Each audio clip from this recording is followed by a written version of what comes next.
I found what I missed on the third reading, not the second. I'd been so certain the second reading would be where it was. I'd said so myself, sitting at the kitchen table with the cooling coffee, that the second reading was where you found what you'd missed. But the second reading gave me nothing new, nothing I hadn't already processed and filed and cross-referenced against what I knew, and I'd taken that as confirmation, as evidence that I'd been thorough enough. That was the mistake. The confirmation itself was the thing I'd missed. Let me explain. I spent 4 days with the folder before I called Voss. 4 days of careful reading and note-taking and cross-referencing against my own documentation, building the most complete picture I could of what I was being offered, and what it would cost, and what leverage I actually had versus what I only appeared to have. I was methodical about it. I was, by this point, exceptionally methodical. That was the whole point. That was what 9 years and 43 subjects and a carefully designed environment had produced in me, this capacity for rigorous sustained attention to complex and ambiguous information under conditions of significant personal stress. I was very good at it. I knew I was very good at it. I called Voss on the 5th morning and told her I had conditions. She said she'd expected as much. I listed them. Full disclosure of the timeline going back 2 years, contact and proper offer extended to the woman from the cafe, the new tenant in Unit 7 removed from any ambient monitoring, and one additional condition I'd arrived at on the 4th day of reading that I believed was the most important of all. I wanted to see the study's complete methodology. Not the summary documents, not the papers written for academic adjacency, not the carefully curated folder designed to recruit. The raw methodology. The actual protocol documents describing exactly what had been done to each of the 43 subjects, in sequence at each stage and why. Voss was quiet for a moment. "That's an unusual request," she said. "I know," I said. "That's why I'm making it." Another pause. "It would take some time to prepare." "I have time." "All right," she said. "Give me a week." I said I'd be in touch, and hung up and felt the particular satisfaction of having asked for the right thing. The methodology was where the truth would be, if there was truth to be had. Not in the recruitment materials which were designed, but in the working documents. The week passed. I went to work. I spoke to Daniel twice, briefly, and told him things were clearer, which was true, and better, which was partially true. I checked on the woman in Unit 7 once, in the hallway, and she seemed well. More settled, more herself, the boxes fully unpacked now. She said she'd been keeping notes the way I'd suggested, and she held up a small notebook with a slightly bemused expression, as if she wasn't sure whether to take it seriously, but had decided the advice had come from a credible enough place to follow. I smiled. I said good. I went back upstairs. I heard nothing from the space below her. No sounds in the courtyard. No sense of being watched from that particular angle. If Voss had addressed the ambient monitoring as agreed, she'd done it efficiently. I noted the absence of evidence, and reminded myself that absence of evidence was not the same as evidence of absence, which was a thing I'd learned in month 3, and which remained true. The raw methodology arrived not as a document delivered to me, but as an invitation to come to the building on Caldwell Street's eastern side, a different building from the textile warehouse, smaller, administrative in its feel, the kind of place that processes things rather than considers them. A room on the 2nd floor. A table. A laptop with the files already open, no external drives, no photographs, no copies. I could read. I could take handwritten notes. Voss was not there. A young man managed the room, late 20s, quiet, the specific quietness of someone performing a function rather than exercising judgment. He brought water and left me to it. I read for 6 hours. The methodology was exactly what I'd asked for. Comprehensive, technical, unflinching in its documentation of what had been done and in what sequence and to what measurable effect. I read the sections on environmental manipulation, the precise protocol for object displacement, the schedule of anomaly introduction, the criteria for escalation and de-escalation based on subject response. I read the sections on observer training, which were illuminating in ways I hadn't anticipated. The observers were more constrained than I'd imagined, operating within tight parameters, their interactions with subjects scripted to a degree that explained Mara's quality of managed warmth without diminishing its reality. I read the section on journal intervention. The handwriting replication process was described in technical detail, a 3-month study of the subject's writing prior to placement, producing a profile used to generate approximate imitations. The entries were written off-site and introduced during scheduled apartment access windows, which were documented to the minute. I found my access windows in the appendix. I found the dates. I cross-referenced them against my own records. They matched.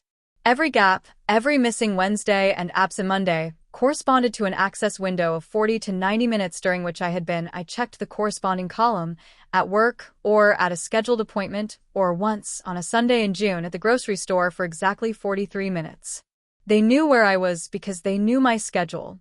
They knew my schedule because they'd been watching it for 2 years before I moved in. The system was not reactive. It was not improvising around my movements. It had built a model of me precise enough that my behavior could be predicted with sufficient reliability to plan around it. I sat with this. I breathed through it.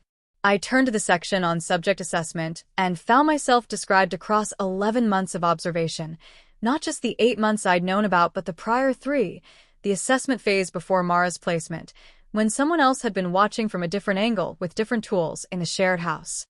The housemate I'd thought of. The one with the thorough memory who'd moved to another city around the same time I did. Against her name in the methodology appendix, Phase 1 observer, shared environment. Completed cycle. Transitioned to assessment role. Transitioned. Past tense. I turned back to the transition protocol. I read it again more slowly. The 4-week integration period was designed, the document said, to consolidate the new operative's identification with the system's objectives. The mentor relationship was the primary vehicle for this consolidation.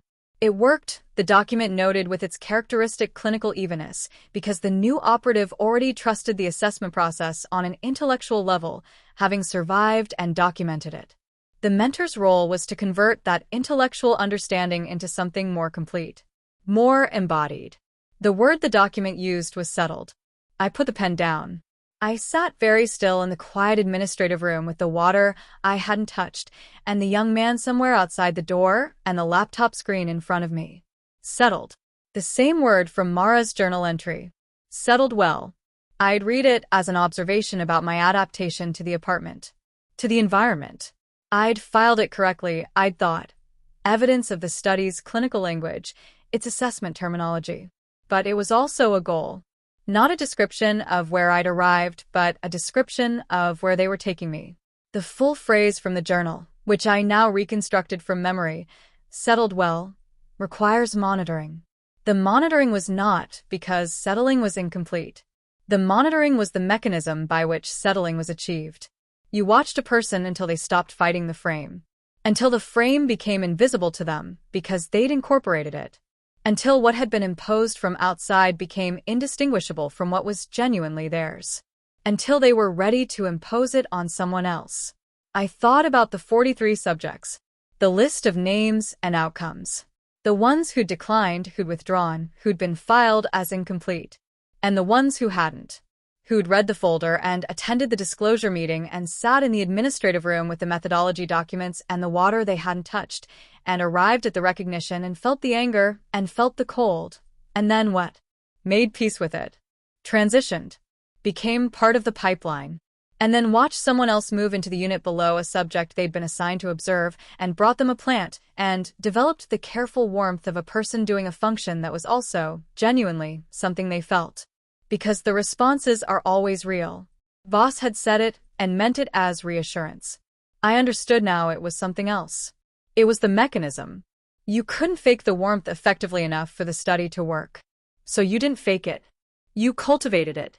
You found the genuine feeling available within the role, and you let it operate, and it did the work that manufactured warmth couldn't, and the study produced clean data, and the subject trusted you. And eventually the subject sat in an administrative room reading a methodology document and felt a recognition that was real because you genuinely cared about them while you watched them, because both things were true, because the system was designed for both things to be true. I thought about Mara's face. The real face underneath the warmth, the thing I'd tried to read and never fully resolved. I'd called it measurement. I'd been right about the measurement. But I hadn't understood that the warmth was also real. That she'd been measuring someone she genuinely, in her way, cared about. That this was not a contradiction the system had failed to eliminate, but a feature it had deliberately cultivated. The caring made the measuring possible. The measuring made the caring safe. A closed system, elegant and awful in equal measure.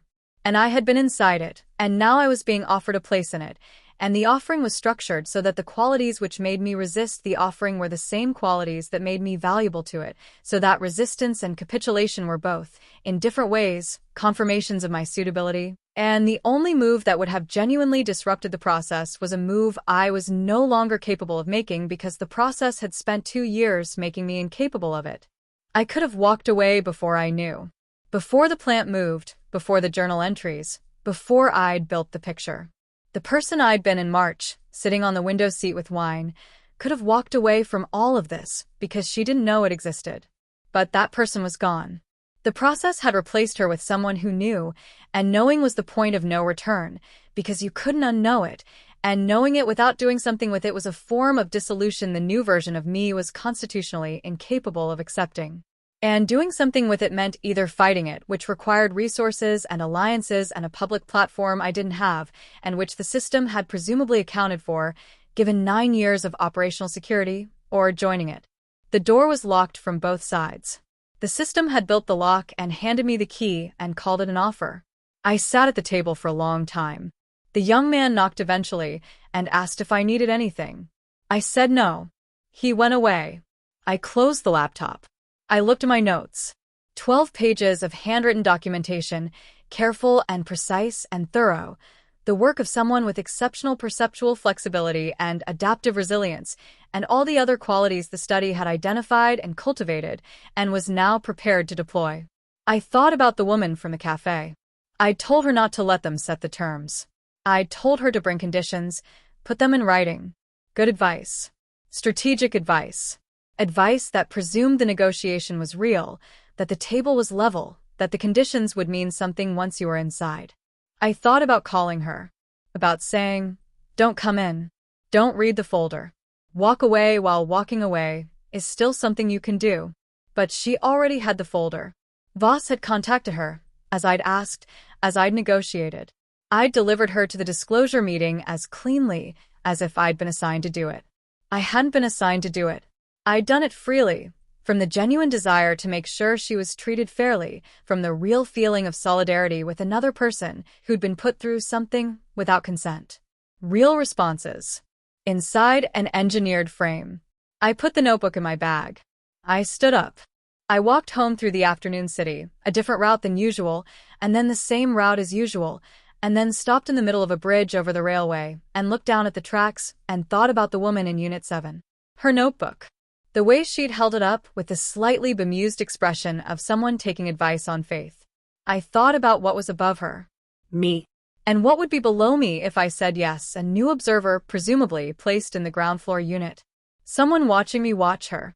Another layer, the system building itself downward even as it extended outward, redundant and self-reinforcing and patient in the way of things that have been running for 9 years and have learned from each of the 43 subjects.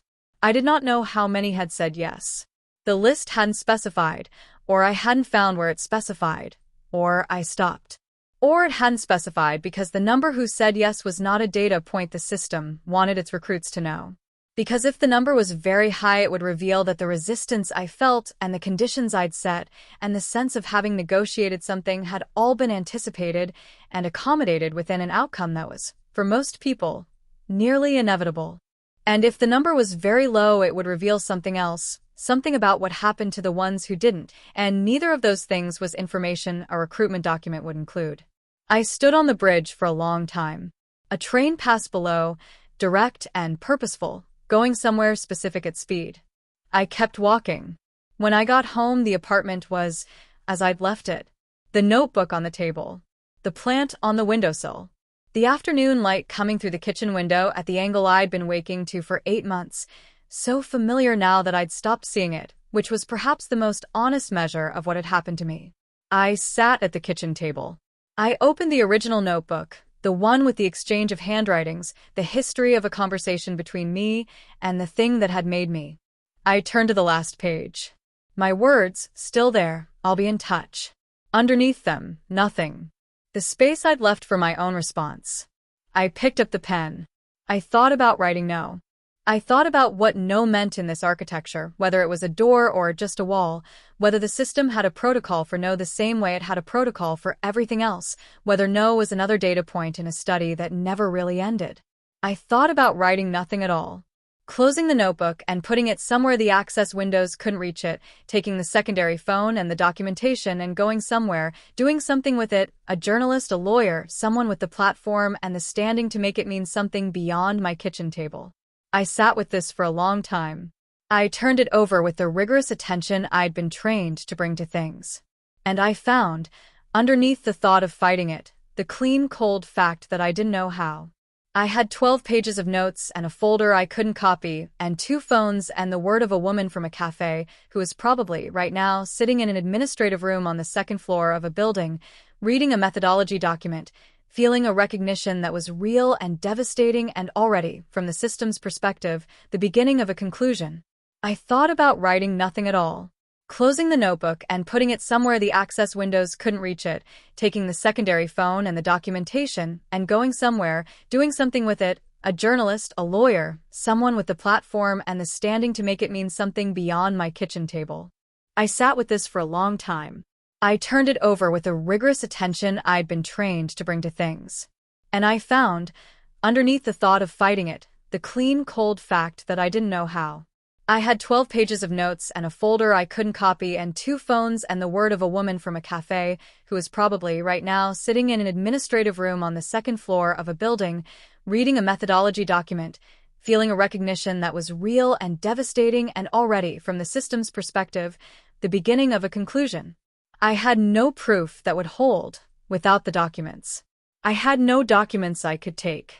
I had my testimony, and my testimony was the account of a person who had spent 8 months in a state of documented psychological instability, whose therapist's notes would reflect the long, slow work of someone learning to distinguish internal experience from external reality, and who was, this was the elegant part, the part that I kept arriving at and couldn't move past, exactly the kind of person that a story like this would be told about.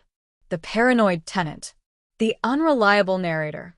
The woman who believed her neighbor was watching her and her landlord had arranged her life and a network of managed apartments had been studying her for 2 years. The system didn't need to silence me. It needed only to have made me into someone who sounded like themselves when they spoke. I put the pen down. I sat in the quiet kitchen. The plant sat on the windowsill, unbothered, alive. Below me the woman in Unit 7 was home.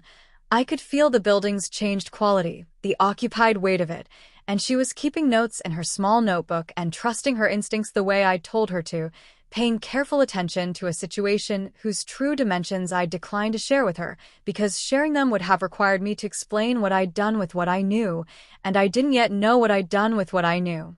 I thought about Mara. About the version of Mara who had sat in this same building, in this same position, having read the same documents and felt the same recognition, and made a choice that I was now making, in my own way, without yet knowing I was making it. I wondered if she'd sat at a kitchen table in some other apartment, 8 or 10 or 12 months into her own study, and felt what I was feeling. The specific exhaustion of having fought so hard for so long and arrived, at the end of it, at a door that opened inward. I wondered if she'd had a moment of genuine choice. If there had been an instant, clean and actual, where both directions were truly available. Or whether the study had been thorough enough, patient enough, that by the time it offered the choice the choosing had already been done. The settlement already achieved. Settled well. I picked up the pen. I looked at the blank space below my last words.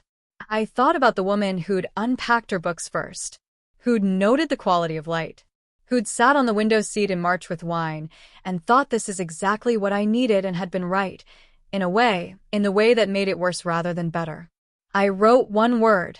I closed the notebook. I sat for a moment in the kitchen with my hands flat on the table and the afternoon light doing what it did, and the building breathing around me, familiar as a body. Then I went downstairs. I knocked on the door of Unit 7. 3 times, evenly spaced, with the patience of someone who knew the person inside could hear her. She opened the door. She looked pleased to see me, genuine and uncomplicated, still in possession of the openness I'd noticed the first time. The notebook was on her counter, visible behind her. She'd been using it. I looked at her face with the full attention I now brought to faces. I looked for what I'd looked for the first time.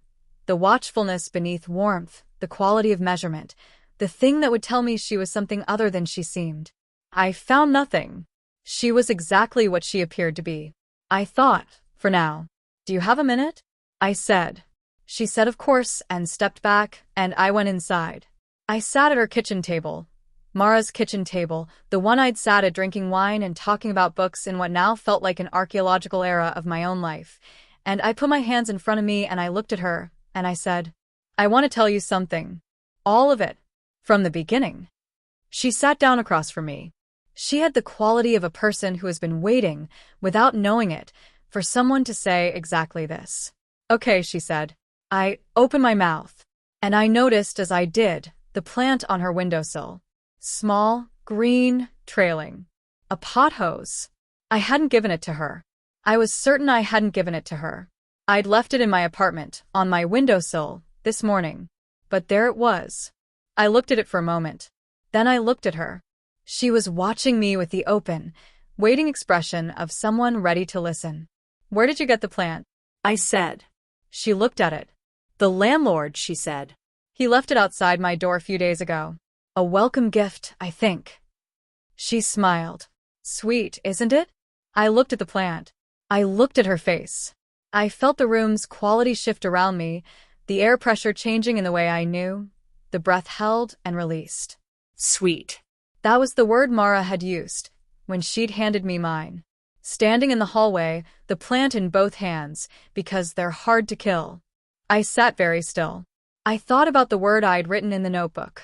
The one word, in the blank space, before I'd closed it and come downstairs. I hadn't written no. I looked at the woman across the table. At her open face, her genuine readiness, her notebook on the counter filled with careful observations made on my advice. I thought about what I'd come down here to do. To tell her everything, all of it, from the beginning. To give her the information I hadn't had. To put something real into the system that the system hadn't planned for. But the plant was on her windowsill. And the plant meant Gerald Hess had already been here. Had already introduced himself to her, had already begun the small calibrations, the initial contacts, the first light touches of the architecture being built around her. And I had knocked on her door with the patient 3-beat knock of someone certain they'd be heard. I sat with all of this. I thought about what I'd come down here to say, and what it would mean if I said it, and what it would mean if I didn't, and whether the difference between those two things was as large as it had seemed from upstairs. She was still watching me. Patient. Ready. I want to tell you something, I said again. My voice was even. My hands were steady on the table. About the building, I said. About some things you should know. And I began to talk. And as I talked, I watched her face with the full and careful attention I had spent 8 months learning to bring to things, noting each response, each micro-expression, each small shift in the quality of her listening. I told myself I was warning her. I told myself that right up until the moment I heard myself describe her responses afterward, internally, in the precise clinical language of someone who has learned a methodology thoroughly enough to use it without thinking. I stopped speaking mid-sentence. She looked at me. Are you okay? I looked at my hands on the table, at the plant on the windowsill, at the notebook on her counter, filling with careful observations, getting more thorough every day, on my advice, under my guidance. I thought about the word I'd written. Yes. The room was very quiet. I'm fine, I said. And the worst part, the part that will stay with me, that I will turn over in every quiet moment for the rest of whatever this is that when I said it, I meant it. I was fine. I was settled. And somewhere in a building across the city, in a room with maps on the walls and monitors in the corner, a notebook lay open to a fresh page. And nothing was written in it yet, because nothing needed to be.